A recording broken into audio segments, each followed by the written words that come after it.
Siap nih, sukses. Siap, bahagia. Itu ikrar kita itu. Siap sukses, siap bahagia. Siap menghadap Allah. Ini ada jawaban. Ya, ada pemberian. Mana ada yang ngasih bonus 5 kali sehari? Allah ngasih bonus 5 kali sehari nih. Ada pemberian nih. Ada kemenangan, ada kebahagiaan. Dipanggil kita. Masa dunia saja, kalau sifatnya sementara, dipanggil persiapannya begitu nyata.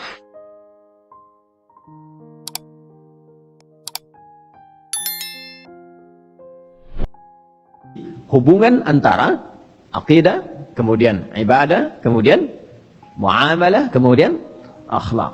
Dan menariknya, ketika akhlak itu diterapkan dalam kehidupan, itu selalu terjaga keseimbangan antara hubungan kita dengan Allah, akidah, dan hubungan kita sosial dengan makhluk di muamalah. Kita sholat pakai akhlak. Ya, jangan dikira mendengar panggilan azan itu kan konfirmasi iman tuh. Quran surah ke-8 ayat kedua. Innamal mu'minuna alladzina idza dzukirallahu wajilat qulubuhum.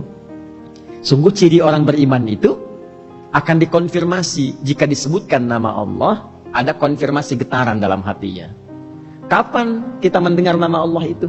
Dikonfirmasi setiap pergantian waktu dalam sehari. Kita bangun tidur kan awal waktunya subuh tuh. Was-subhi idza tanaffas. Awal waktu kita beraktivitas subuh. Lalu masuk pertengahan zuhur, masuk transisi asar, ya, masuk maghrib, habis isya. Setiap berganti waktu subuh ke isya diperdengarkan nama Allah di telinga setiap insan untuk mengkonfirmasi ini manusia punya iman gak? Ya, telinga bahasa Arabnya udhun, jamaknya adhan. Adhan itu bukan sekedar panggilan, tapi dalam panggilan itu ada konfirmasi iman. Baik, coba lihat urutannya. Lafaz pertama adzan itu apa?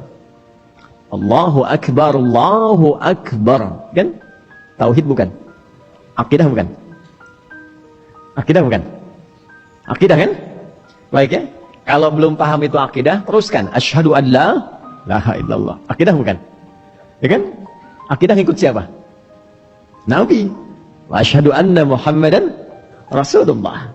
Baik. Tadi setelah akidah itu apa? Hah? Ibadah, kan? Ibadah. Setelah asyhadu anna Muhammadar Rasulullah apa? Hayya 'alas shalah. Ibadah bukan? Ibadah. Ya, lalu setelah ibadah apa? Hah? Muamalah. Di muamalah pengen sukses enggak? Ingin bahagia enggak? Ingin menang enggak? Hayya 'alal falah. Hayya 'alas shalah, ibadah, hayya 'alal falah. Sadar kita setelah itu sukses, nyaman, enak, sebut lagi nama Allah sebagai akhlak. Allahu Akbar, Allahu Akbar, la ilaha illallah.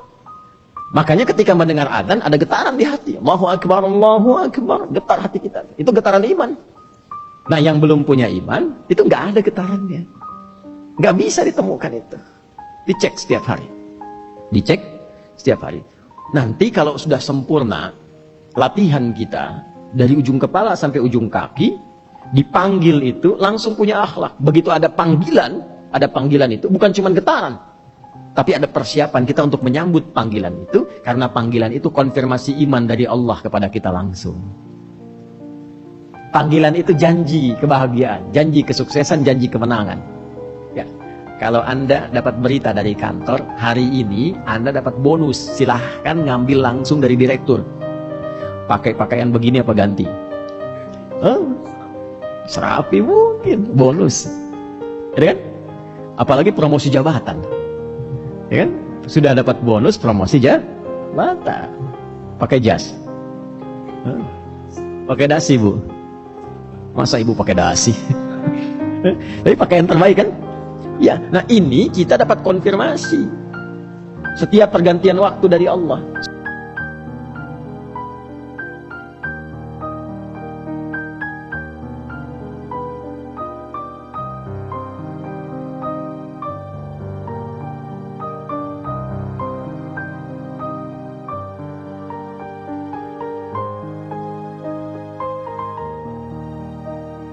Masa dunia saja, kalau sifatnya sementara, dipanggil persiapannya begitu nyata. Maka balik tanya Allah sama kita tuh. Turun Quran surah ke-7 Al-A'raf di ayat 31. Ya bani Adam khudhu zinatakum 'inda kulli masjid. Hei semua anak cucu Adam, kalau ada panggilan dari masjid itu, kenakan penampilan terbaikmu. Zinatakum, kenakan penampilan terbaikmu. Quran tidak menuntut kita untuk mewah, bukan. Tapi yang terbaik yang bisa kita persembahkan, datang. Dan itu menariknya sifat masjid. Jangankan yang telah beriman, yang belum beriman pun kadang ke masjid itu disesuaikan pakaiannya. Ya. Kemarin di Dubai itu, John Statham itu sama istrinya kan datang tuh ke satu masjid ya. Kan penampilannya tuh langsung berubah. Iya kan? Ya. Ada Presiden Amerika dulu, Obama, dengan istrinya Michelle itu saat datang ke Istiqlal kan penampilannya berubah. Coba lihat, yang belum beriman masuk masjid itu penampilan bisa berubah. Masa yang beriman pakai kaos? Salat subuh pakai kaos Batman, udah tahu banyak jebakan. Salah sih tidak. Cuman yang 4 tadi nanti ada yang kurang. Aqidah, ibadah, muamalah, apa akhlaknya dalam ibadah itu? Akhlaknya ketika terkoneksi dengan Allah dipakai nggak itu? Ya. Bapak komunikasi dengan atasan. Ya, lalu pola komunikasinya itu nggak nyaman untuk dilihat. Kira-kira misinya sukses tidak? Nah, kita ingin komunikasi dengan Allah, tapi penampilan tidak meyakinkan, sukses tidak? Syukurnya Allah masih punya sifat asy-syakur, maha menerima walaupun sedikit. Walaupun sedikit. Nah ini penting untuk disampaikan, karena sekarang ini stunting itu banyak. Orang hanya melihat stunting fisikal, fisiknya stunting memendek. Ternyata sekarang ada stunting spiritual. Sholatnya pendek, kilat cepat. Stunting intelektual, pikirannya pendek. Stunting moral, perilakunya pendek, ya, tidak mulia. Catat tuh, belum ada sekarang penemuan stunting spiritual. Ya, jadi Anda bisa bayangkan nih, fisik dengan akal itu mana posisinya yang paling tinggi? Akal. Karena fisik tanpa akal ini nggak bisa ngapa-ngapain, rendah, berat, capek. Ya, bahkan hewan itu tanpa akal. Karena itu banyak dikerjai. Ya, monyet lagi aktif dikandangin, ya. Singa sebuas-buasnya dikandangin tuh, karena nggak ada akal, kalah sama yang berakal. Burung terbang aja bisa ditangkap. Pakai apa? Pakai akal. Ya, dan akal itu yang memudahkan pekerjaan fisik. Semakin kuat akalnya, semakin ringan fisiknya. Ilmu itu kalau semakin tinggi, kerjaannya jadi ringan, tapi pendapatan makin banyak. Ketika pendapat semakin baik, pendapatan semakin banyak. Kan gitu rumus intelektualnya kan? Nah, jadi kalau sekarang ada gerakan stunting itu mesti diperhatikan dan mesti diberikan solusinya pada aspek fisik, maka stunting intelektual itu harus lebih perhatiannya dibandingkan dengan fisik. Nah, ada yang lebih tinggi dari intelektual, namanya spiritual. Karena spiritual ini menghasilkan moral. Jadi kalau cuma pintar tapi moralnya rusak, maka kepintarannya pun tidak akan membawa maslahat.